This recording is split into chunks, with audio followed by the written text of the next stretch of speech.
आपको हमारी लॉर्ड संघार चैनल पर स्वागत है और इस चैनल को सब्सक्राइब करें ताकि वीडियो सबसे पहले आप तक पहुंच सके। अपने दोस्तों और परिवार को शेयर करें ताकि इस वीडियो से वे भी मोटिवेट हो सके। अगर आपकी कोई राय है तो कमेंट के माध्यम से पूछ सकते हैं। इस वीडियो को हेडफोन के माध्यम से सुनें। धन्यवाद। चलिए वीडियो को शुरू करते हैं। भगवान श्री कृष्ण ने भगवत गीता में अर्जुन को कई महत्वपूर्ण उपदेश दिए हैं जो जीवन में सफलता प्राप्त करने और इतिहास रचने के लिए मार्गदर्शन करते हैं। इनमें से कुछ मुख्य उपदेश हैं। 1. कर्मण्येवाधिकारस्ते मा फलेषु कदाचन। अध्याय 2 श्लोक 47। तुम्हारा कर्म करने में ही अधिकार है, फल में नहीं, इसलिए बिना फल की चिंता किए अपने कर्तव्यों का पालन करो। 2. योग कर्मसु कौशलम। अध्याय 2 श्लोक 50। योग का अर्थ है कर्म में कौशलता। जो व्यक्ति अपने कर्मों को निपुणता और ध्यान से करता है वह सफल होता है। 3.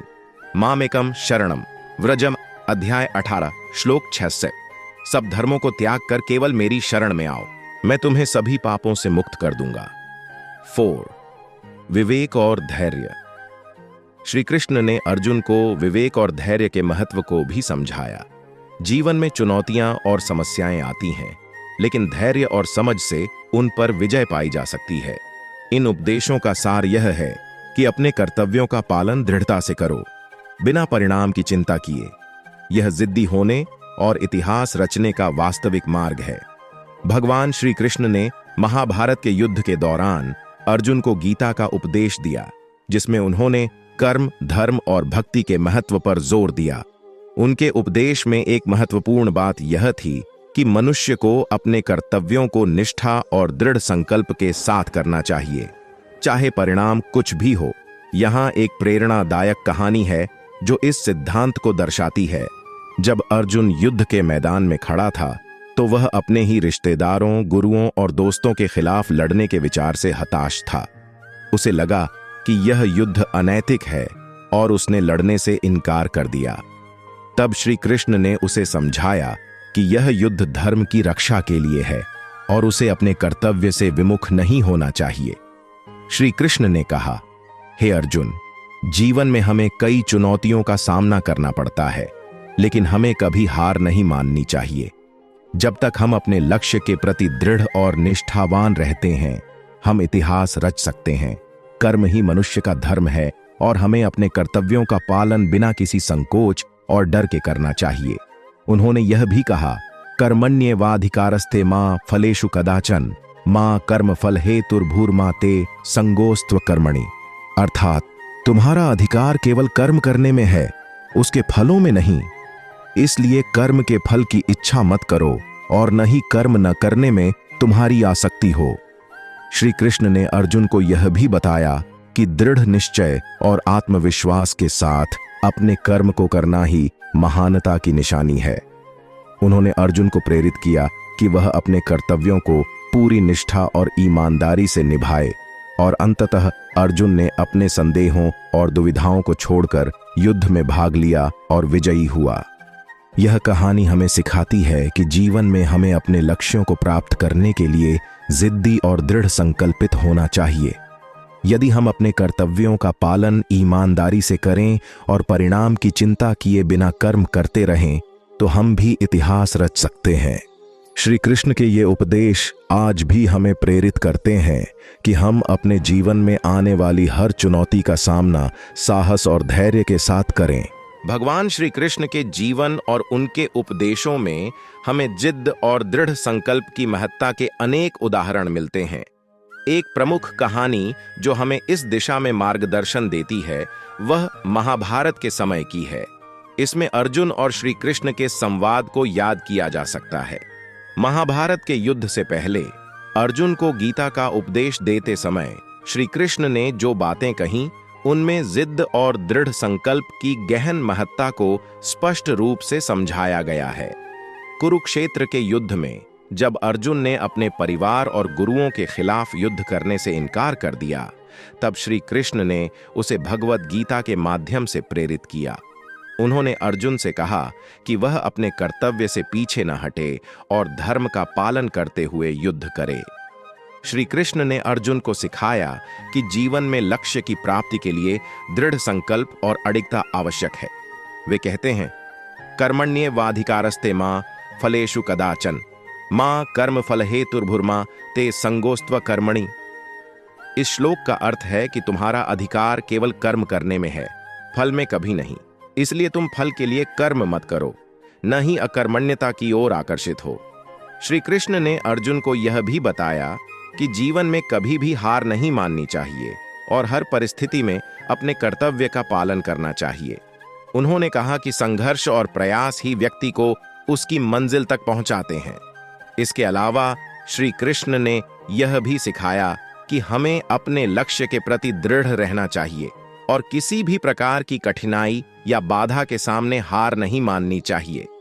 श्री कृष्ण के उपदेशों से यह स्पष्ट होता है कि जिद्दीपन और दृढ़ संकल्प जीवन में सफलता प्राप्त करने के लिए अत्यंत महत्वपूर्ण है। उनका यह संदेश आज भी हमें प्रेरित करता है कि हम अपने लक्ष्यों की प्राप्ति के लिए निरंतर प्रयासरत रहें और कभी भी हार न मानें। यह कहानी एक ऐसे व्यक्ति की है जिसने अपनी जिद्द और आध्यात्मिकता के माध्यम से इतिहास रचा। उसका नाम आरव था। आरव एक छोटे से गांव में पैदा हुआ था।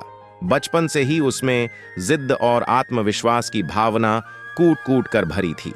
जब बाकी बच्चे खेलकूद में व्यस्त रहते, आरव ध्यान और योग में लीन रहता। उसकी माता पिता ने उसकी इस प्रवृत्ति को प्रोत्साहित किया, क्योंकि वे जानते थे कि आरव में कुछ विशेष है। जैसे जैसे आरव बड़ा हुआ, उसकी जिद्द और दृढ़ संकल्प और मजबूत होती गई। उसने गांव के गुरुकुल में शिक्षा प्राप्त की और अपनी साधना को गहरा किया। उसका एक ही उद्देश्य था, आत्मज्ञान प्राप्त करना और समाज के लिए एक उदाहरण बनना। एक दिन आरव ने फैसला किया कि वह हिमालय की कठिन यात्रा करेगा और वहां के अर्षियों से आध्यात्मिक ज्ञान प्राप्त करेगा। लोगों ने उसे बहुत समझाया कि यह यात्रा बहुत कठिन है और उसमें जान का जोखिम है, लेकिन आरव की जिद्द के आगे किसी की एक न चली। वह अकेले ही अपनी यात्रा पर निकल पड़ा।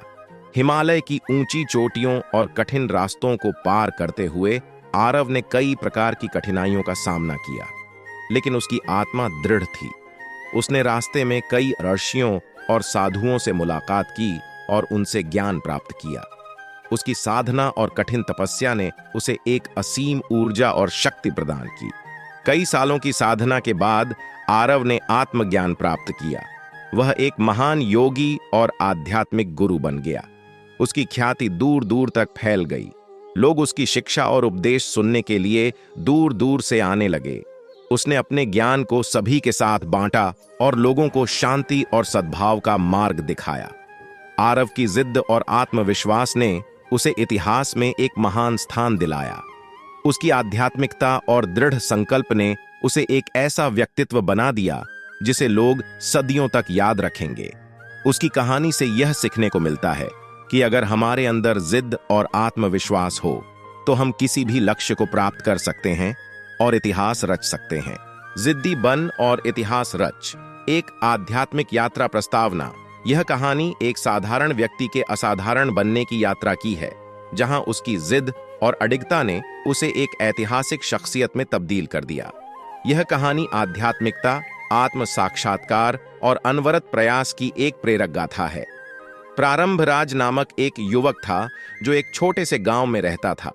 वह अत्यंत जिज्ञासु और स्वप्नदर्शी था, लेकिन उसकी परिस्थितियां उसे बार बार धरातल पर खींच लाती थीं। उसके पास सीमित संसाधन थे, लेकिन उसका सपना था कि वह अपने जीवन में कुछ बड़ा करेगा, कुछ ऐसा जो इतिहास में दर्ज हो। आध्यात्मिक जागरण। एक दिन राज की मुलाकात गांव के एक साधु से हुई। साधु ने राज को ध्यान और आत्मचिंतन का मार्ग दिखाया। साधु ने उसे बताया कि सच्ची शक्ति और सफलता बाहर नहीं, बल्कि हमारे भीतर होती है।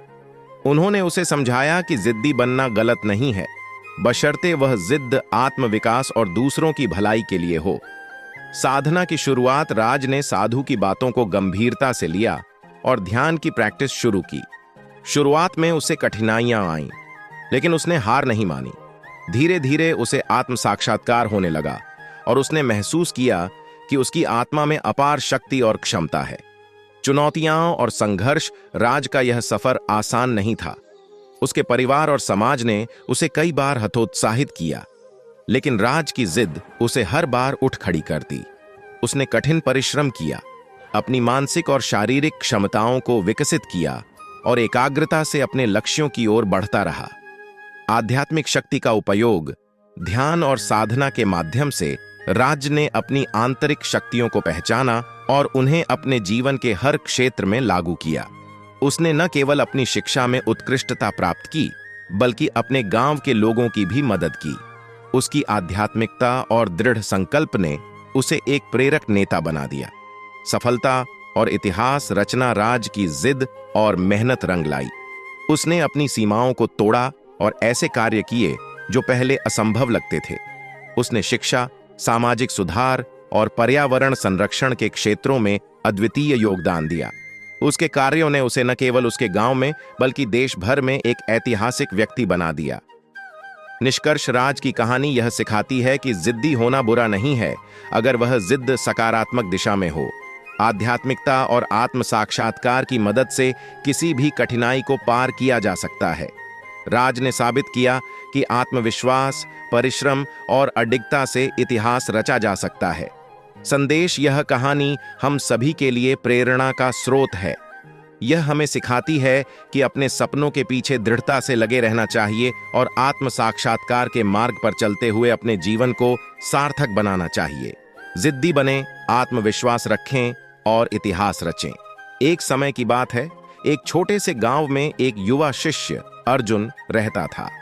अर्जुन एक साधारण परिवार से था, लेकिन उसके अंदर एक असाधारण जिज्ञासा और दृढ़ संकल्प था। वह आध्यात्मिक ज्ञान की खोज में था और वह चाहता था कि वह अपनी आत्मा के गहरे रहस्यों को समझ सके। गांव के पास ही एक पहाड़ी के ऊपर एक प्राचीन मंदिर था। इस मंदिर में गुरु वशिष्ठ रहते थे, जो अपने गहन ज्ञान और तपस्या के लिए प्रसिद्ध थे। गुरु वशिष्ठ ने अपने जीवन का अधिकांश समय ध्यान और साधना में बिताया था और वे केवल उन लोगों को शिक्षा देते थे जो वास्तव में ज्ञान के प्यासे होते थे। अर्जुन ने गुरु वशिष्ठ के बारे में सुना और उसने ठान लिया कि वह उनके शिष्य बनेगा और उनसे आध्यात्मिक ज्ञान प्राप्त करेगा। एक दिन वह पहाड़ी पर चढ़कर गुरु वशिष्ठ के पास पहुंचा। अर्जुन ने विनम्रता से कहा, गुरुदेव, मैं आपके शिष्य बनना चाहता हूं और आपसे ज्ञान प्राप्त करना चाहता हूं। गुरु वशिष्ठ ने उसकी आंखों में देखा और उसकी दृढ़ता को पहचान लिया। उन्होंने कहा, अर्जुन, यदि तुम वास्तव में ज्ञान प्राप्त करना चाहते हो तो तुम्हें कठिन परिश्रम और दृढ़ संकल्प की आवश्यकता होगी। क्या तुम इसके लिए तैयार हो? अर्जुन ने बिना किसी संकोच के उत्तर दिया, हाँ गुरुदेव, मैं हर कठिनाई का सामना करने के लिए तैयार हूं। गुरु वशिष्ठ ने उसे अपने शिष्य के रूप में स्वीकार कर लिया और उसे पहले दिन से ही कठोर साधनाओं में लगा दिया। अर्जुन को प्रतिदिन सूर्योदय से पहले उठना होता था, ध्यान और योगाभ्यास करना होता था और दिन भर गुरु के निर्देशों का पालन करना होता था। शुरुआती दिनों में उसे बहुत कठिनाई होती थी, लेकिन उसने कभी हार नहीं मानी। एक दिन गुरु वशिष्ठ ने अर्जुन को एक पहाड़ी के शिखर पर भेजा और कहा, तुम्हें वहां जाकर ध्यान करना है और तब तक नहीं लौटना है जब तक तुम्हें आत्मज्ञान प्राप्त न हो जाए। अर्जुन ने गुरु की आज्ञा मानी और पहाड़ी के शिखर पर चला गया। वहां उसने ध्यान लगाना शुरू किया। दिन बीतते गए, महीने बीतते गए, लेकिन अर्जुन ने अपनी साधना जारी रखी। मौसम बदलते रहे, कठिनाइयां आती रहीं, लेकिन अर्जुन अडिग रहा। उसने अपनी आत्मा की गहराइयों में झांका और अपने भीतर की शांति और शक्ति को पाया। एक दिन जब अर्जुन गहन ध्यान में था, उसे आत्मज्ञान की अनुभूति हुई। उसे लगा कि वह ब्रह्मांड की हर एक चीज के साथ एक हो गया है। उसे जीवन का सच्चा अर्थ समझ में आ गया था। वह तत्काल अपने गुरु के पास लौटा और उनके चरणों में गिर पड़ा। गुरु वशिष्ठ ने मुस्कुराते हुए कहा, अर्जुन, तुम्हारी दृढ़ता और जिद्दी स्वभाव ने तुम्हें इस महान उपलब्धि तक पहुंचाया है। तुमने सिद्ध कर दिया है कि जब एक शिष्य सच्ची निष्ठा और समर्पण के साथ साधना करता है तो वह इतिहास रच सकता है। इस प्रकार अर्जुन ने अपनी जिद और गुरु वशिष्ठ के मार्गदर्शन से एक अद्वितीय आध्यात्मिक यात्रा पूरी की और इतिहास में अपना नाम दर्ज कर लिया। उसका जीवन प्रेरणा का स्रोत बन गया और उसके द्वारा रचा गया इतिहास आज भी लोगों को प्रेरित करता है। जिद्दी बन और इतिहास रच। एक आध्यात्मिक कथा प्रस्तावना प्राचीन भारत की भूमि पर, जहां प्रकृति और संस्कृति का गहन मेल था, एक ऐसा समय था जब गुरु शिष्य परंपरा अत्यंत महत्वपूर्ण मानी जाती थी। यह कहानी उसी युग की है जहां एक जिद्दी शिष्य और एक ज्ञानवान गुरु की गाथा ने इतिहास रच डाला। पहला अध्याय, गुरुकुल का आरंभ। प्राचीन वनांचल के मध्य स्थित एक शांत और पवित्र स्थान पर एक प्रसिद्ध गुरुकुल था। इस गुरुकुल के प्रमुख आचार्य गुरु वशिष्ठ अपने ज्ञान और तपस्या के लिए समस्त राज्य में विख्यात थे। उनके शिष्यगण उनसे शिक्षा प्राप्त करने आते थे, जिनमें एक विशेष शिष्य, नाम था अरहण, अपने दृढ़ संकल्प और जिद्दी स्वभाव के लिए प्रसिद्ध था। दूसरा अध्याय, अरहण की जिद। अरहण एक साधारण परिवार से आया था, लेकिन उसमें ज्ञान की प्रबल पिपासा थी। वह जितना भी कठिन कार्य दिया जाता, उसे पूरा करने का संकल्प लेता। उसकी जिद्दी स्वभाव ने कई बार उसे कठिन परिस्थितियों में डाल दिया, लेकिन हर बार उसने अपने दृढ़ निश्चय से उन्हें पार किया। गुरु वशिष्ठ ने उसकी इस विशेषता को पहचाना और उसे विशेष ध्यान देना आरंभ किया। तीसरा अध्याय, आध्यात्मिक शिक्षा। गुरु वशिष्ठ ने अरहण को अध्यात्म और योग के गहन रहस्यों की शिक्षा देना आरंभ किया। अरहण ने पूर्ण निष्ठा और समर्पण से अपने गुरु के निर्देशों का पालन किया। दिन रात की साधना और तपस्या ने उसे एक अद्वितीय शिष्य बना दिया। गुरु वशिष्ठ ने उसे ध्यान, प्राणायाम और वेदांत की गूढ़ शिक्षा दी, जिससे अरहण का मानसिक और आध्यात्मिक विकास हुआ। चौथा अध्याय, कठोर परीक्षा। एक दिन गुरु वशिष्ठ ने अरहण को एक कठिन परीक्षा के लिए तैयार किया। उन्होंने उसे कहा, यदि तुम सच्चे आध्यात्मिक योद्धा बनना चाहते हो, तो तुम्हें इस वन के मध्य में जाकर एकांत में ध्यान करना होगा, जब तक कि तुम्हें आत्मज्ञान न प्राप्त हो। अरहण ने बिना किसी हिचक के यह चुनौती स्वीकार कर ली। वह वन के मध्य में जाकर एक गुफा में ध्यान में लीन हो गया। उसकी जिद और समर्पण ने उसे दिन रात तपस्या करने पर मजबूर किया। उसने अपने शरीर और मन की सभी सीमाओं को पार करते हुए आत्मज्ञान की ओर बढ़ना आरंभ किया। पांचवां अध्याय, आत्मज्ञान और इतिहास रचना। कई वर्षों की कठिन तपस्या के बाद एक दिन अरहण को दिव्य प्रकाश की अनुभूति हुई। उसने आत्मज्ञान प्राप्त कर लिया। वह ज्ञान, प्रेम और करुणा से ओतप्रोत हो गया। जब वह अपने गुरु वशिष्ठ के पास लौटा, तो उसके चेहरे पर एक अद्वितीय तेज था। गुरु वशिष्ठ ने अरहण की इस उपलब्धि को देखकर उसे आशीर्वाद दिया और कहा, तुम्हारी जिद और समर्पण ने तुम्हें महान बना दिया है। अब तुम्हारे ज्ञान का प्रकाश समस्त संसार में फैलेगा। अरहण ने अपने गुरु के आदेश का पालन करते हुए अपने ज्ञान को चारों दिशाओं में फैलाया। उसने लोगों को आध्यात्मिक मार्ग दिखाया और उन्हें आत्मज्ञान की ओर प्रेरित किया। उसकी जिद और दृढ़ निश्चय ने इतिहास रच डाला और वह एक महान आध्यात्मिक गुरु के रूप में प्रतिष्ठित हुआ। उपसंहार, यह कहानी हमें यह सिखाती है कि जिद और दृढ़ संकल्प के साथ अगर सही मार्गदर्शन और समर्पण हो, तो कोई भी लक्ष्य असंभव नहीं है। अरहण की जिद और गुरु वशिष्ठ के ज्ञान ने मिलकर एक ऐसी गाथा रच दी जो सदियों तक प्रेरणा का स्रोत बनी रही। जिद्दी बन और इतिहास रच। भाग 1, आरंभ। किसी गांव में एक महान गुरु स्वामी विश्वानंद अपने ज्ञान और साधना के लिए विख्यात थे। उनके पास अनेक शिष्य आते थे जो जीवन के रहस्यों को समझने और आत्मज्ञान प्राप्त करने की इच्छा रखते थे। उन्हीं शिष्यों में से एक था अरुण, जो एक साधारण किसान परिवार से था, लेकिन उसकी आंखों में असाधारण जिज्ञासा और दृढ़ संकल्प झलकता था। अरुण ने स्वामी विश्वानंद से दीक्षा ली और गुरु के निर्देशों का पालन करने लगा। उसे हर दिन ध्यान, योग और वेदों का अध्ययन करना होता था। लेकिन अरुण को जल्द ही एहसास हुआ कि आत्मज्ञान प्राप्त करना आसान नहीं था। उसे कठिन साधनाओं का सामना करना पड़ा और कई बार उसे हार मानने का विचार आया। भाग 2, जिद्दी शिष्य।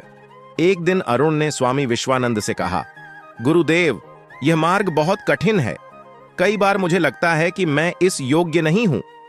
स्वामी विश्वानंद ने मुस्कुराते हुए कहा, सफलता और आत्मज्ञान उन लोगों को मिलती है जो जिद्दी होते हैं, जो हार नहीं मानते। यदि तुम जिद्दी बन जाओगे तो तुम इतिहास रचोगे। अरुण ने गुरु की बात को दिल से लगा लिया और उसने प्रण किया कि वह चाहे कितनी भी कठिनाइयां आएं, वह पीछे नहीं हटेगा। उसने अपने साधना के समय को बढ़ा दिया और कठिन तपस्या करने लगा। दिन रात हर परिस्थिति में उसने अपनी साधना जारी रखी। भाग 3, कठोर तपस्या। एक समय आया जब गांव में भयंकर सूखा पड़ा। लोग अपने जीवनयापन के लिए संघर्ष कर रहे थे। अरुण भी इस स्थिति से प्रभावित हुआ, लेकिन उसने अपनी तपस्या नहीं छोड़ी। उसने सूखे की विपरीत परिस्थितियों में भी अपनी साधना जारी रखी। गांव के लोग उसकी लगन और समर्पण को देखकर हैरान थे। गुरु स्वामी विश्वानंद ने अरुण की कठिन तपस्या को देखा और उसे आशीर्वाद दिया। एक दिन ध्यान के दौरान अरुण को दिव्य दर्शन हुए और उसे आत्मज्ञान प्राप्त हुआ। उसने देखा कि सभी जीवों में एक ही आत्मा का निवास है और सभी प्राणियों से प्रेम और दया का व्यवहार करना ही सच्ची साधना है। भाग 4, आत्मज्ञान और सेवा। आत्मज्ञान प्राप्त करने के बाद अरुण ने अपने ज्ञान का उपयोग गांव के लोगों की सेवा में किया। उसने एक आश्रम की स्थापना की जहां लोग ध्यान, योग और शिक्षा प्राप्त कर सकते थे। उसने गांव में जल संचयन के उपाय भी शुरू किए जिससे सूखे से निपटा जा सके। धीरे धीरे अरुण के आश्रम की ख्याति दूर दूर तक फैल गई। लोग उनके जीवन और उनके संघर्ष से प्रेरणा लेने लगे। अरुण की जिद और उनकी तपस्या ने उन्हें महान बना दिया। उन्होंने साबित कर दिया कि सच्ची सफलता और आत्मज्ञान प्राप्त करने के लिए जिद्दी बनना आवश्यक है। भाग 5, इतिहास रचना। अरुण ने अपने जीवन में जो कठिनाइयां झेली वे उनके आत्मज्ञान का कारण बनी। उनके गुरु स्वामी विश्वानंद ने उन्हें सही मार्ग दिखाया और उन्होंने अपनी जिद और संकल्प के बल पर इतिहास रचा। उनके प्रयासों से गांव में खुशहाली आई और लोग उन्हें आदर और सम्मान के साथ देखते थे। इस प्रकार अरुण की कहानी उन सभी के लिए प्रेरणा बनी जो कठिनाइयों से हार मान लेते हैं। उन्होंने साबित कर दिया कि अगर हम अपने लक्ष्य के प्रति समर्पित और जिद्दी रहेंगे तो हम भी इतिहास रच सकते हैं। यह कहानी हमें सिखाती है कि दृढ़ संकल्प, जिद और सही मार्गदर्शन से हम किसी भी लक्ष्य को प्राप्त कर सकते हैं। गुरु और शिष्य की इस अद्वितीय यात्रा में हमें जीवन के महत्वपूर्ण पाठ मिलते हैं जो हमें अपने जीवन में सफलता प्राप्त करने की प्रेरणा देते हैं। जिद्दी बन और इतिहास रचकता। प्रस्तावना। यह कहानी एक महान गुरु, उनके शिष्य और एक बलवान राजा की है। यह कहानी उन कठिनाइयों और चुनौतियों की है जिन्हें उन्होंने झेला और कैसे उनकी जिद और धैर्य ने इतिहास रच दिया। प्रारंभ। बहुत समय पहले एक छोटे से राज्य में एक महान गुरु रहते थे। गुरु का नाम था महागुरु चाणक्य। वे विद्या, योग और ध्यान में निपुण थे। उनके पास बहुत सारे शिष्य थे, परंतु उनका प्रिय शिष्य था आर्यन। आर्यन एक साधारण परिवार से था, लेकिन उसमें कुछ विशेष था, उसकी जिद। जब वह किसी चीज को ठान लेता तो उसे पूरा करने के लिए वह किसी भी हद तक जा सकता था। गुरु चाणक्य ने उसकी इस जिद को पहचाना और उसे अपने अन्य शिष्यों से अधिक ध्यान और प्रशिक्षण देने लगे। शिक्षा और प्रेरणा।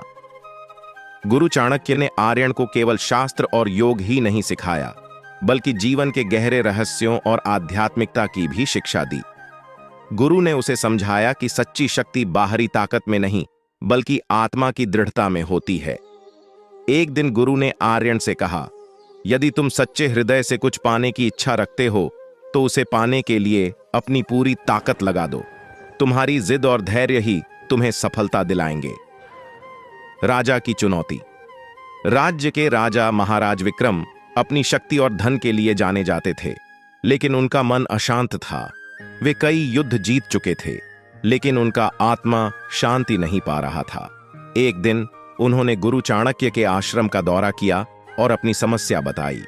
गुरु चाणक्य ने उन्हें आर्यन से मिलवाया और कहा, यह मेरा प्रिय शिष्य है जो तुम्हारी समस्या का हल निकाल सकता है, परंतु इसके लिए तुम्हें उसकी मदद करनी होगी।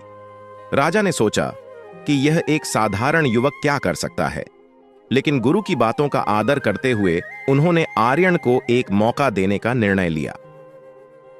कठिनाई और संघर्ष। आर्यन और राजा विक्रम ने मिलकर कई चुनौतियों का सामना किया। आर्यन ने राजा को ध्यान, योग और आत्मसंयम की विधियां सिखाईं। राजा विक्रम को यह सब मुश्किल और असंभव लगा, लेकिन आर्यन की जिद और धैर्य ने उन्हें प्रेरित किया। धीरे धीरे राजा विक्रम ने अपनी आंतरिक शांति को पाने की यात्रा शुरू की। उन्होंने महसूस किया कि बाहरी युद्ध और विजय से अधिक महत्वपूर्ण आंतरिक शांति और संतोष है। इतिहास रचा। कुछ समय बाद राजा विक्रम ने अपनी सेना को बिना किसी रक्तपात के कई राज्यों को एकजुट करने में सफलता पाई। उन्होंने अपनी शक्ति का उपयोग जनता की भलाई के लिए करना शुरू किया। उनके राज्य में सुख, शांति और समृद्धि फैल गई। लोग उनकी प्रशंसा करने लगे और उनका नाम इतिहास में सुनहरे अक्षरों में लिखा गया। राजा विक्रम ने अपनी इस सफलता का श्रेय गुरु चाणक्य और आर्यन को दिया। उन्होंने महसूस किया कि अगर आर्यन की जिद और गुरु चाणक्य की शिक्षा न होती तो वे कभी अपनी आंतरिक शांति और सही नेतृत्व नहीं पा सकते थे। उपसंहार। यह कहानी हमें यह सिखाती है कि सही मार्गदर्शन और दृढ़ संकल्प से कोई भी असंभव कार्य संभव हो सकता है। जिद और धैर्य ही हमारी असली शक्ति है, और यदि हम अपने लक्ष्य के प्रति सच्चे रहते हैं तो हम भी इतिहास रच सकते हैं। जिद्दी बन और इतिहास रचा। पुराने समय की बात है। एक छोटे से राज्य में एक महान गुरु रहते थे। उनका नाम आर्षि वशिष्ठ था। वे अपने ज्ञान और सिद्धांतों के लिए दूर दूर तक प्रसिद्ध थे। उनके पास अनेक शिष्य थे, लेकिन उनमें से एक विशेष शिष्य था जिसका नाम अरुण था। अरुण बहुत ही जिद्दी और दृढ़ निश्चयी था। वह जब किसी चीज को ठान लेता था तो उसे पूरा करके ही दम लेता था। राज्य का राजा महाराज विक्रम एक बुद्धिमान और न्यायप्रिय शासक था, लेकिन हाल के वर्षों में राज्य पर अनेक विपत्तियों ने हमला किया था। सूखा, बीमारी और बाहरी आक्रमणों ने राज्य की स्थिति को कमजोर कर दिया था। महाराज विक्रम ने निर्णय लिया कि वह आर्षि वशिष्ठ से परामर्श करेंगे। एक दिन महाराज विक्रम अपने मंत्रियों के साथ ऋषि वशिष्ठ के आश्रम पहुंचे। उन्होंने ऋषि वशिष्ठ से प्रार्थना की, हे गुरुवर, हमारा राज्य अनेक समस्याओं से ग्रसित है। कृपया हमें मार्गदर्शन दीजिए। ऋषि वशिष्ठ ने ध्यानपूर्वक सुना और कहा, महाराज, आपके राज्य की स्थिति को सुधारने के लिए आपको एक विशेष यज्ञ करना होगा। इस यज्ञ को संपन्न करने के लिए एक योग्य व्यक्ति की आवश्यकता है, जो पूरे मन और आत्मा से इसे कर सके। महाराज विक्रम ने पूछा, गुरुवर, ऐसा व्यक्ति कौन हो सकता है? ऋषि वशिष्ठ ने उत्तर दिया, मेरा शिष्य अरुण ही इस यज्ञ को संपन्न करने के योग्य है। वह जिद्दी और दृढ़ निश्चयी है। उसने हमेशा अपने कार्यों को संपूर्णता के साथ पूरा किया है। महाराज विक्रम ने अरुण को अपने साथ चलने के लिए कहा। अरुण अपने गुरु के आदेश का पालन करते हुए महाराज के साथ राजमहल पहुंचा। महाराज ने अरुण को यज्ञ की तैयारी करने का निर्देश दिया। यज्ञ की तैयारी बहुत कठिन थी। अनेक कठिनाइयों का सामना करना पड़ा, लेकिन अरुण ने हार नहीं मानी। उसने दिन रात मेहनत की और सभी कठिनाइयों को पार किया। उसकी जिद और संकल्प ने उसे कभी भी रुकने नहीं दिया। अंततः यज्ञ का दिन आ गया। अरुण ने पूरे विधि विधान से यज्ञ संपन्न किया। यज्ञ की पूर्णाहुति के साथ ही राज्य में चमत्कारिक बदलाव आने लगे। बारिश होने लगी, फसलें लहलहाने लगीं, बीमारियां दूर हो गईं और राज्य में शांति और समृद्धि लौट आई। महाराज विक्रम ने अरुण की भूरी भूरी प्रशंसा की और कहा, अरुण, तुम्हारी जिद और संकल्प ने हमारे राज्य को पुनः जीवित कर दिया। तुमने इतिहास रच दिया है। अरुण ने विनम्रता से कहा, महाराज, यह सब मेरे गुरु आर्षि वशिष्ठ के आशीर्वाद और उनके द्वारा दिए गए ज्ञान का फल है। महाराज ने ऋषि वशिष्ठ को भी नमन किया और कहा, गुरुवर, आपके शिष्य ने आपकी शिक्षा का पालन करते हुए हमारा उद्धार किया है। हम आपके सदैव ऋणी रहेंगे। इस प्रकार अरुण की जिद और दृढ़ निश्चय ने न केवल उसे महान बना दिया, बल्कि पूरे राज्य को भी पुनः जीवन दान दिया। उसका नाम सदियों तक एक प्रेरणा स्रोत के रूप में याद रखा गया और उसकी कथा हर पीढ़ी को यह सिखाने के लिए सुनाई जाती रही कि अगर आप सच्चे मन से कुछ करने की ठान लें तो असंभव को भी संभव बना सकते हैं। बहुत समय पहले की बात है। भारत के एक प्राचीन राज्य में एक महान गुरु और उनका शिष्य रहते थे। इस राज्य का नाम वाराणसी था। और यह राज्य अपने विद्वानों और साधुओं के लिए प्रसिद्ध था। गुरुजी का नाम स्वामी अद्वैतानंद था और उनके शिष्य का नाम शिवांश।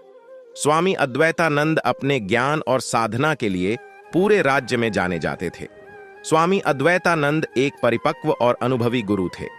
वे जीवन के गहरे रहस्यों को समझते थे और आध्यात्मिक मार्ग पर लोगों का मार्गदर्शन करते थे।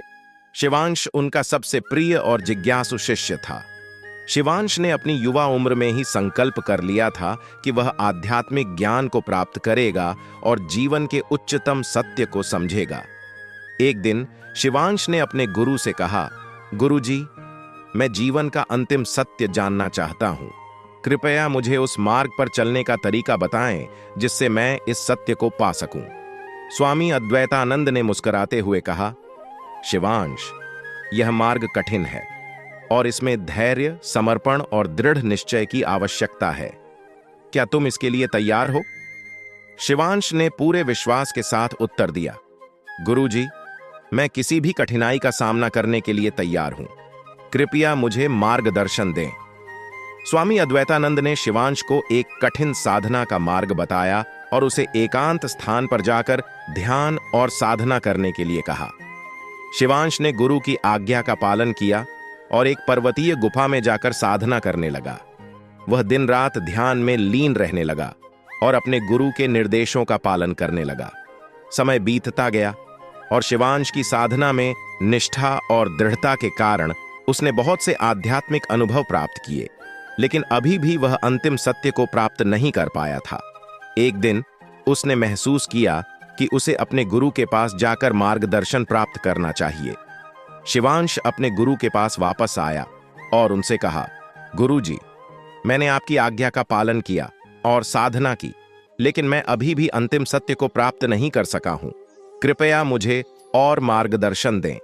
स्वामी अद्वैतानंद ने गहरे विचार में डूबकर कहा, शिवांश, तुम्हारी साधना सराहनीय है, लेकिन अभी भी तुम्हारे अंदर एक चीज की कमी है। तुम्हें अपने भीतर के अहंकार को पूरी तरह से समाप्त करना होगा और पूरी तरह से समर्पित होकर साधना करनी होगी। इसके बिना तुम्हारा लक्ष्य अधूरा रहेगा। शिवांश ने गुरु की बातों को समझा और पुनः साधना में लीन हो गया। इस बार उसने और भी गहरे संकल्प और समर्पण के साथ साधना की। धीरे धीरे उसने अपने भीतर के अहंकार को समाप्त किया और अपने अस्तित्व को ब्रह्मांड के साथ एकाकार करने लगा। कुछ वर्षों बाद शिवांश ने अंतिम सत्य को प्राप्त कर लिया। उसकी साधना और तपस्या ने उसे आत्मज्ञान की अवस्था में पहुंचा दिया।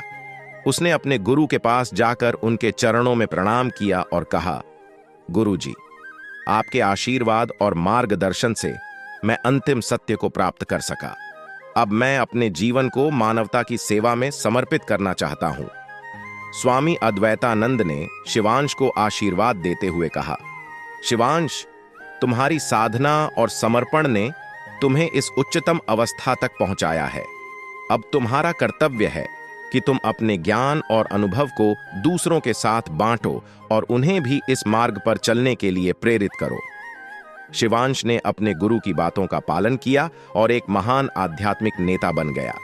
उसने अपने ज्ञान और अनुभव को लोगों के साथ साझा किया और उन्हें आत्मज्ञान की ओर प्रेरित किया। उसके प्रयासों से कई लोगों ने अपने जीवन में आध्यात्मिक जागरूकता प्राप्त की और अपने जीवन को नई दिशा दी। इस प्रकार शिवांश ने अपने दृढ़ संकल्प और समर्पण के बल पर इतिहास रचा और एक महान आध्यात्मिक मार्गदर्शक के रूप में जाना गया।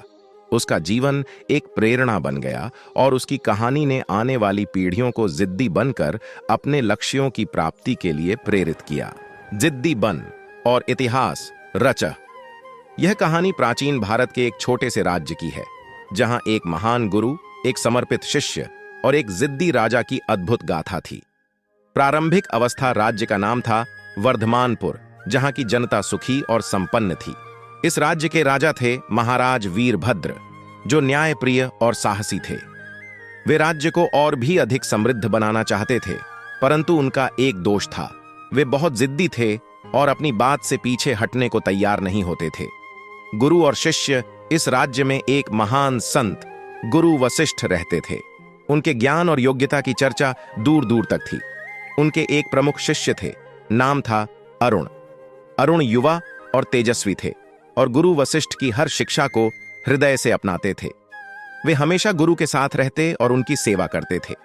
राजा की जिद महाराज वीरभद्र ने सुना कि गुरु वशिष्ठ के पास ऐसा ज्ञान है जिससे राज्य को अभूतपूर्व उन्नति प्राप्त हो सकती है। उन्होंने गुरु को राजमहल में आने का निमंत्रण भेजा, परंतु गुरु वशिष्ठ ने विनम्रता से मना कर दिया। महाराज वीरभद्र इससे क्रोधित हुए और उन्होंने निर्णय लिया कि वे स्वयं गुरु के आश्रम में जाकर उन्हें बुलाएंगे। गुरु की परीक्षा महाराज वीरभद्र अपने सैनिकों के साथ गुरु वशिष्ठ के आश्रम पहुंचे और उनसे आग्रह किया कि वे राजमहल में आकर राज्य को उन्नति के मार्ग पर ले चलें। गुरु वशिष्ठ ने फिर से मना कर दिया और कहा कि सत्य और धर्म के मार्ग पर चलना ही सच्ची उन्नति है। महाराज ने अपनी जिद दिखाई और कहा कि अगर गुरु ने उनका आदेश नहीं माना तो वे आश्रम को नष्ट कर देंगे।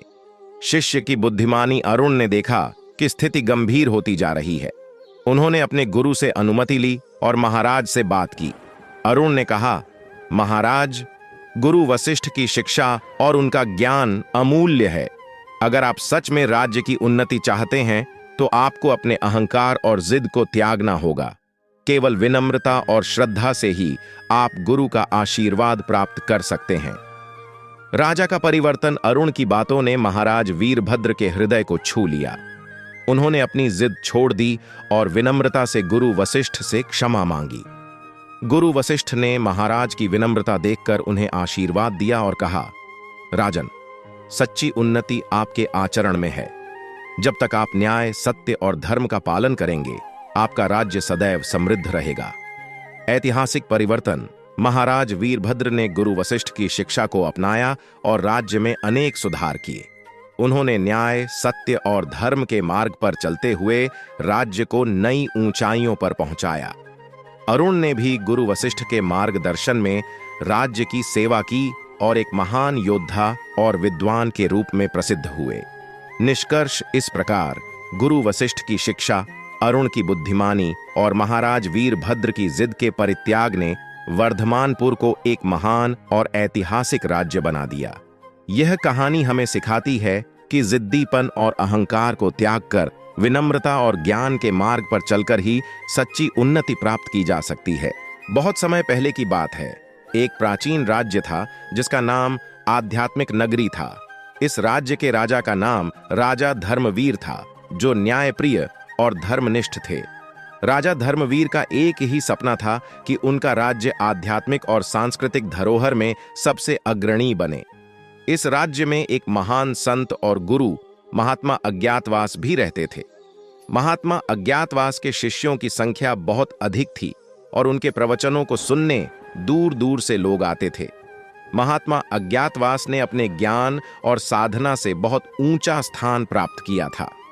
उनकी सबसे प्रमुख शिष्या का नाम अनुराधा था। अनुराधा ने अपने गुरु की तरह ही ज्ञान और साधना में बहुत रुचि दिखाई और महात्मा अज्ञातवास की सबसे प्रिय शिष्या बन गई। अनुराधा बहुत ही दृढ़ निश्चयी और जिद्दी स्वभाव की थी। उसने ठान लिया था कि वह अपनी साधना और ज्ञान से एक ऐसा इतिहास रचेगी जिससे उसका और उसके गुरु का नाम सदियों तक याद किया जाएगा। महात्मा अज्ञातवास ने अनुराधा की इस जिद को देखा और उसकी दृढ़ता से प्रभावित होकर उसे और भी अधिक शिक्षाएं दी। एक दिन राजा धर्मवीर ने महात्मा अज्ञातवास से मुलाकात की और अपनी इच्छा जताई कि वह अपने राज्य को आध्यात्मिक और सांस्कृतिक रूप से समृद्ध बनाना चाहते हैं। महात्मा अज्ञातवास ने राजा को सुझाव दिया कि अगर अनुराधा राज्य की जनता को आध्यात्मिक शिक्षा दे तो राज्य का उत्थान हो सकता है। राजा धर्मवीर ने यह प्रस्ताव सहर्ष स्वीकार किया। अनुराधा ने अपनी साधना और ज्ञान के बल पर पूरे राज्य में प्रवचन और ध्यान की कार्यशालाएं आयोजित कीं। उसने राज्य की जनता को योग, ध्यान और आध्यात्मिक शिक्षा के माध्यम से आत्मा की शुद्धि का मार्ग दिखाया। उसके प्रयासों से राज्य में शांति और समृद्धि फैलने लगी। लेकिन अनुराधा की यात्रा यहीं समाप्त नहीं हुई। उसने ठान लिया था कि वह खुद को और ऊंचे शिखर पर पहुंचाएगी। उसने अपने गुरु महात्मा अज्ञातवास से अनुमति लेकर कठिनतम साधनाओं में जुट गई। उसने पहाड़ों में जाकर कठोर तपस्या की। वर्षों तक जंगलों में ध्यान किया और अंततः उसने आत्म साक्षात्कार प्राप्त किया। अनुराधा की इस साधना और तपस्या ने उसे महान योगिनी और संत बना दिया। उसकी प्रसिद्धि दूर दूर तक फैल गई। लोग उसकी प्रेरणा से अपनी जिंदगी में बदलाव लाने लगे और आध्यात्मिक मार्ग पर चलने लगे। राजा धर्मवीर ने अनुराधा की इस महान साधना और उसके योगदान को सम्मानित करते हुए एक भव्य मंदिर का निर्माण कराया, जहां अनुराधा और महात्मा अज्ञातवास की शिक्षाओं को संरक्षित किया गया। समय बीतता गया, लेकिन अनुराधा की जिद और उसकी साधना की कहानी सदियों तक लोगों के दिलों में बसी रही। उसने यह साबित कर दिया कि दृढ़ निश्चय और आध्यात्मिक साधना से व्यक्ति न केवल अपने जीवन को बदल सकता है, बल्कि पूरे समाज को भी एक नई दिशा दे सकता है। इस प्रकार अनुराधा ने अपनी जिद और साधना से इतिहास रच दिया और महात्मा अज्ञातवास के शिक्षाओं को सजीव रखा।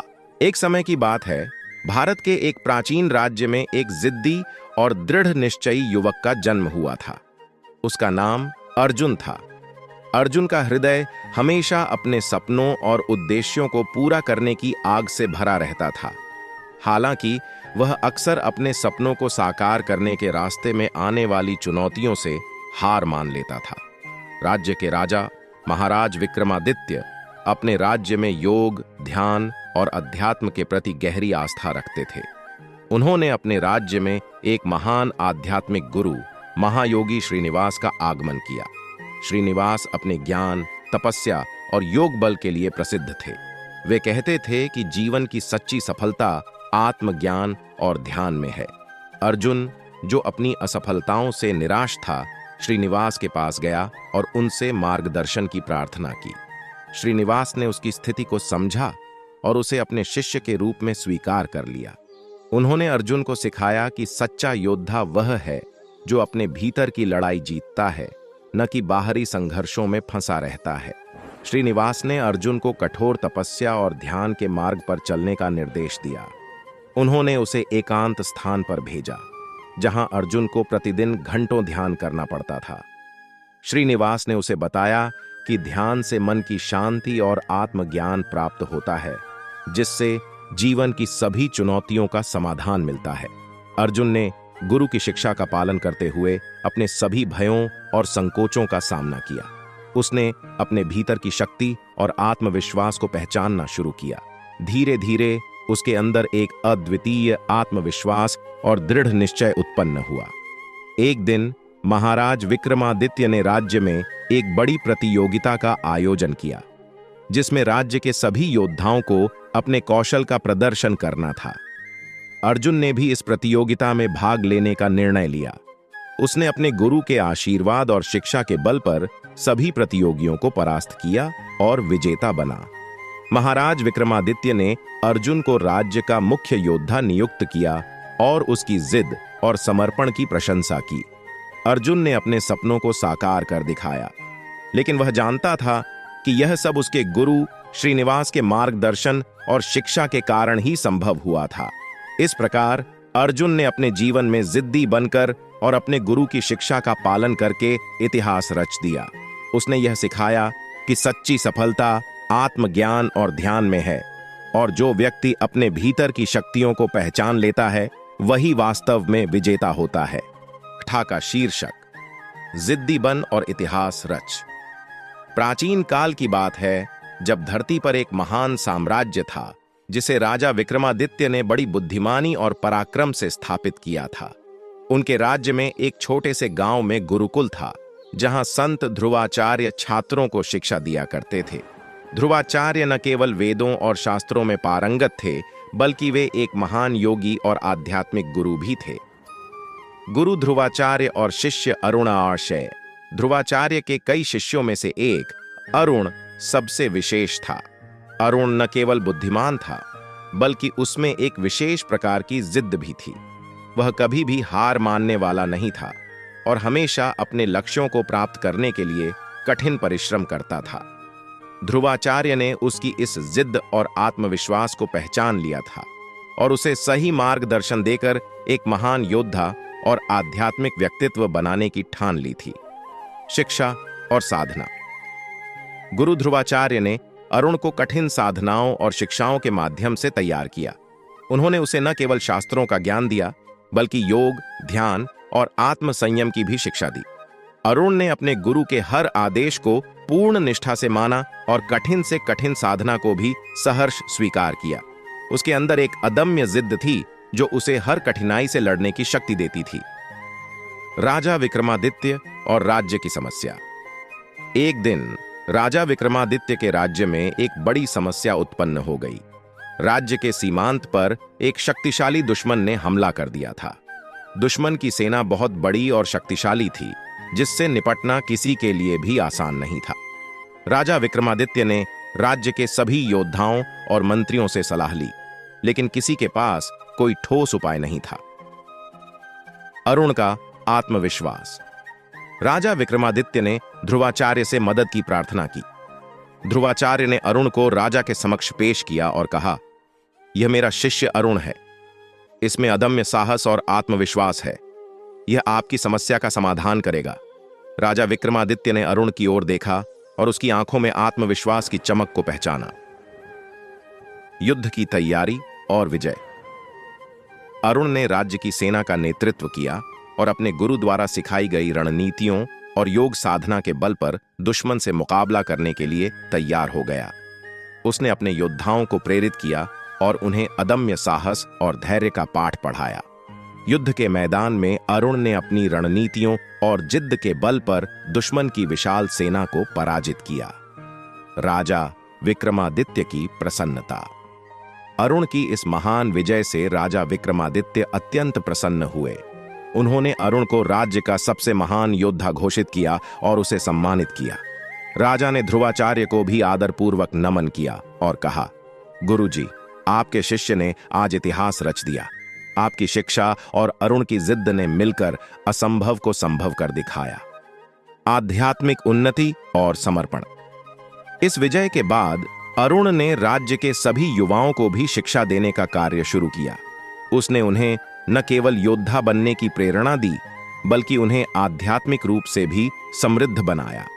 अरुण की जिद्द और ध्रुवाचार्य की शिक्षा ने राज्य को एक नई दिशा दी और राज्य में शांति, समृद्धि और आध्यात्मिक उन्नति का एक नया युग शुरू हुआ।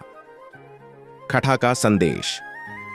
इस कथा से हमें यह सीखने को मिलता है कि जिद्द और आत्मविश्वास के साथ जब सही मार्गदर्शन और आध्यात्मिक शिक्षा मिलती है, तो कोई भी व्यक्ति असंभव को संभव बना सकता है और इतिहास रच सकता है। एक समय की बात है, एक दूर दराज के राज्य में एक महान गुरु रहते थे। उनका नाम गुरु सिद्धार्थ था। वे अपनी ज्ञान और आध्यात्मिकता के लिए पूरे राज्य में प्रसिद्ध थे। उनके अनेक शिष्य थे, लेकिन उनमें से एक विशेष शिष्य था जिसका नाम अर्जुन था। अर्जुन बहुत जिद्दी और दृढ़ निश्चयी था। राज्य का राजा, राजा विक्रम, एक बार बहुत बड़ी समस्याओं में घिर गया।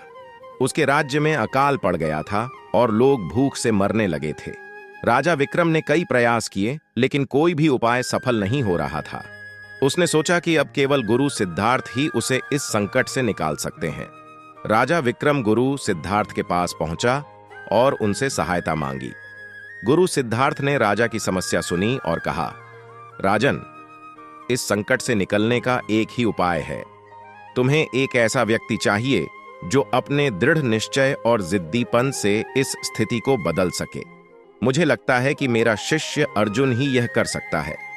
राजा विक्रम ने अर्जुन को बुलाया और उससे आग्रह किया कि वह राज्य की इस समस्या को हल करने में उसकी मदद करे। अर्जुन ने गुरु सिद्धार्थ की आज्ञा का पालन करते हुए इस चुनौती को स्वीकार कर लिया। वह जानता था कि यह कार्य बहुत कठिन है, लेकिन वह अपने गुरु के मार्गदर्शन और अपनी जिद्दी प्रवृत्ति के बल पर इसे संभव बना सकता है। अर्जुन ने पहले सभी गांवों का दौरा किया और लोगों की समस्याओं को समझा। उसने देखा कि लोगों के पास खाने को अन्न नहीं है और पानी की भी कमी है। उसने एक योजना बनाई और राजा से आग्रह किया कि वह उसे कुछ समय और संसाधन दे। अर्जुन ने सबसे पहले राज्य में एक बड़ा तालाब बनवाने का कार्य शुरू किया। उसने दिन रात मेहनत की और लोगों को भी इस कार्य में सम्मिलित किया। उसकी जिद और समर्पण को देखकर लोग भी प्रोत्साहित हुए और वे भी पूरी निष्ठा से इस काम में जुट गए। धीरे धीरे तालाब बनकर तैयार हो गया और उसमें पानी भरने लगा। इसके बाद अर्जुन ने खेती के नए तरीकों को अपनाने का सुझाव दिया। उसने किसानों को सिखाया कि कैसे वे कम पानी में भी अधिक फसल उगा सकते हैं। उसने नए बीज और तकनीकों का प्रयोग किया और कुछ ही समय में फसलें लहलहाने लगीं। राज्य में फिर से समृद्धि लौट आई। राजा विक्रम अर्जुन की इस अद्वितीय सफलता से बहुत खुश हुआ। उसने अर्जुन को सम्मानित किया और उसे राज्य का मुख्य सलाहकार बना दिया। अर्जुन ने अपनी जिद और दृढ़ निश्चय से न केवल राज्य को संकट से बाहर निकाला, बल्कि लोगों के जीवन में भी खुशहाली ला दी। गुरु सिद्धार्थ ने जब यह देखा तो वे बहुत प्रसन्न हुए। उन्होंने अर्जुन से कहा, तुमने सिद्ध कर दिया कि जब हम अपने लक्ष्य के प्रति अडिग रहते हैं और अपने प्रयासों में कोई कमी नहीं रखते तो इतिहास रच सकते हैं। तुम्हारी जिद ने आज पूरे राज्य का इतिहास बदल दिया है। इस प्रकार अर्जुन की जिद और गुरु सिद्धार्थ के मार्गदर्शन ने न केवल राज्य को बचाया, बल्कि एक नई दिशा और प्रेरणा भी दी। यह कहानी हमें सिखाती है कि दृढ़ निश्चय और अडिग प्रयासों से हम किसी भी चुनौती को पार कर सकते हैं और इतिहास रच सकते हैं। जिद्दी बन और इतिहास रचक। प्रस्तावना। यह कहानी एक गुरु, उनके शिष्य और एक राजा की है।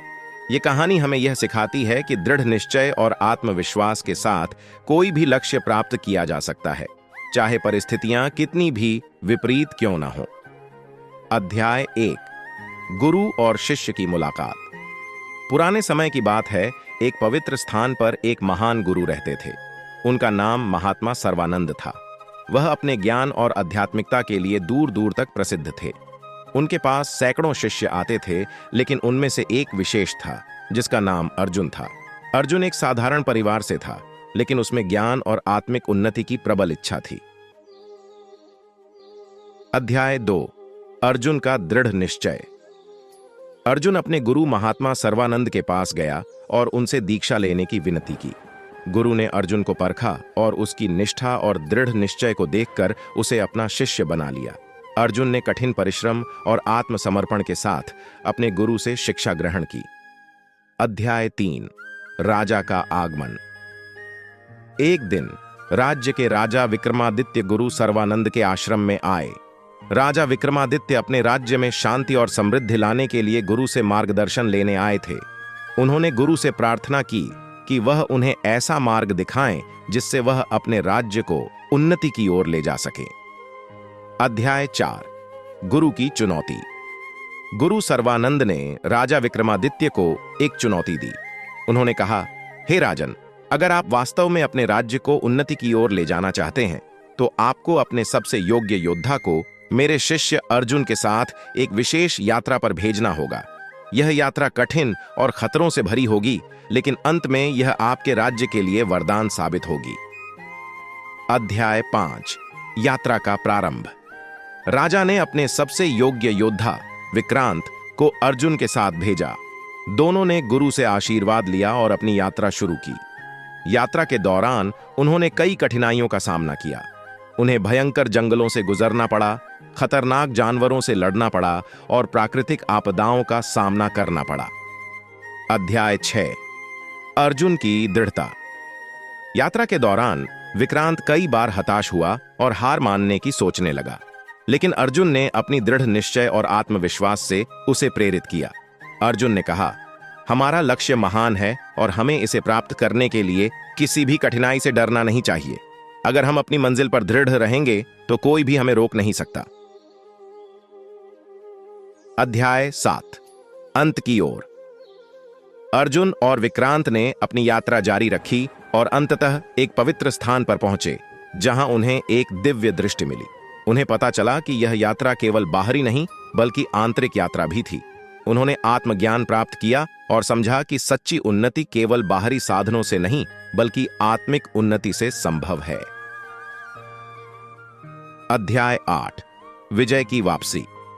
अर्जुन और विक्रांत अपने राज्य वापस लौटे और राजा विक्रमादित्य को अपनी यात्रा के अनुभव सुनाए। राजा ने उनकी हिम्मत और दृढ़ता की प्रशंसा की और गुरु सर्वानंद का धन्यवाद किया। उन्होंने अपने राज्य में आत्मिक और भौतिक उन्नति के नए युग की शुरुआत की। उपसंहार। इस कहानी से हमें यह शिक्षा मिलती है कि जब हम दृढ़ निश्चय और आत्मविश्वास के साथ किसी लक्ष्य की ओर बढ़ते हैं तो कोई भी बाधा हमें रोक नहीं सकती। अर्जुन ने अपनी जिद्दी स्वभाव और आत्मिक शक्ति से न केवल अपने लक्ष्य को प्राप्त किया बल्कि एक नया इतिहास रच दिया। आध्यात्मिकता और दृढ़ निश्चय का संगम।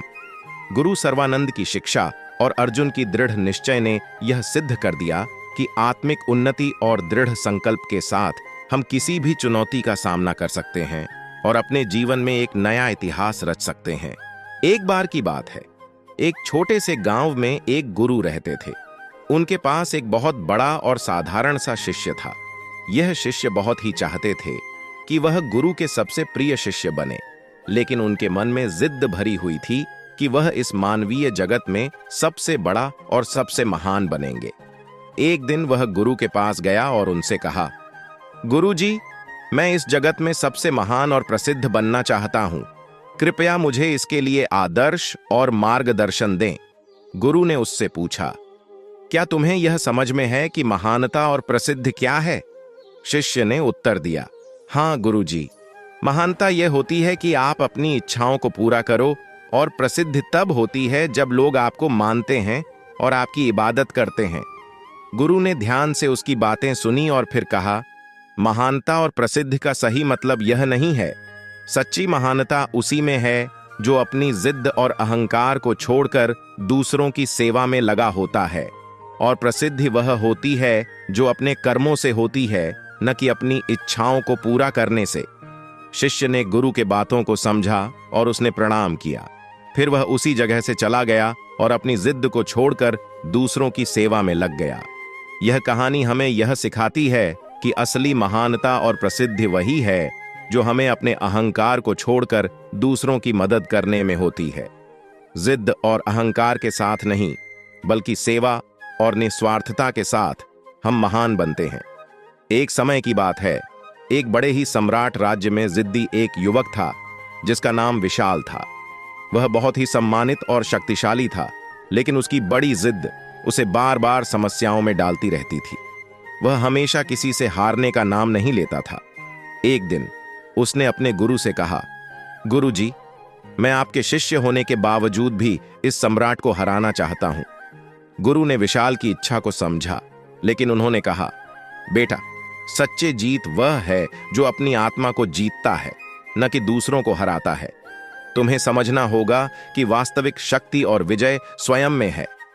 विशाल को गुरु के वचनों का गहरा अर्थ समझ नहीं आया। उसने फिर भी अपनी जिद जारी रखी और सम्राट को हराने का सपना देखा। एक दिन विशाल को एक खरगोश मिला जिसे वह एक प्रेरणादायक बातचीत के लिए प्रयोग करने का निर्णय लिया। वह सम्राट के सामने आकर बोला, महाराज, मैं आपसे एक प्रश्न पूछना चाहता हूं।